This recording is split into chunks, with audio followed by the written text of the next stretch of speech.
Hotel पद्धतीचा दाल तडका किंवा ढाबा पद्धतीचा दाल तडका तुम्हाला सुद्धा आवडतो का? तर या पद्धतीने तुम्ही घरी बनवा, चवीला अप्रतिम होते.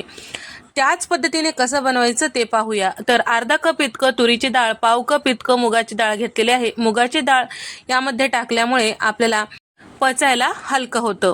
तर त्याचबरोबर इथे मी 2 मध्यम आकाराचे टोमॅटो छान पिकलेलं घ्यायचं आणि बारीक चिरून टाकून घेतलेलं आहे. 2 ते 3 हिरव्या मिरच्या तिखट असलेल्या टाकून घेतलेल्या आणि सोबतच खडे मसाले टाकून घेतलेले आहे. चमचाभर तूप टाकलेलं आहे आणि त्याचबरोबर जेवढं डाळ घेतलेलं आहे त्याच्या 2.5 पट पाणी टाकून इथे मी सगळं छान व्यवस्थित मिक्स करून 3 शिट्ट्या काढून घेतलेल्या आहे.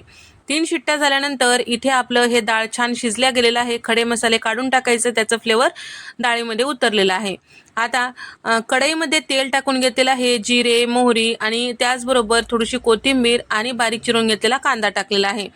आलं लसणाचं इथे मी पेस्ट टाकून घेतलेलं आहे. थोडंसं जाडसर कुटलेलं ओबडधोबड फ्रेश असं टाकायचं म्हणजे चवीला छान होतो.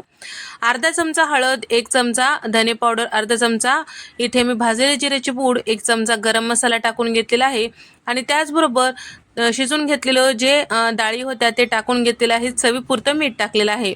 2 चमचे कसुरी मेथी हातावर चुरून टाकलेलं आहे, ते सुद्धा मिक्स करून घेतलेलं आहे. आता असंच आपल्याला झाकण लावून 1 मिनिट वाफून घ्यायचं. 1 मिनिटानंतर यामध्ये आपल्याला पाणी टाकून घ्यायचं आहे. तर पाण्याचं प्रमाण तुमच्या आवडीनुसार, तुम्हाला जर दाल तडका थोडंसं घट्ट आवडत असेल किंवा थोडंसं पातळ आवडत असेल तर त्यानुसार तुम्ही पाण्याचं प्रमाण ठरवू शकता.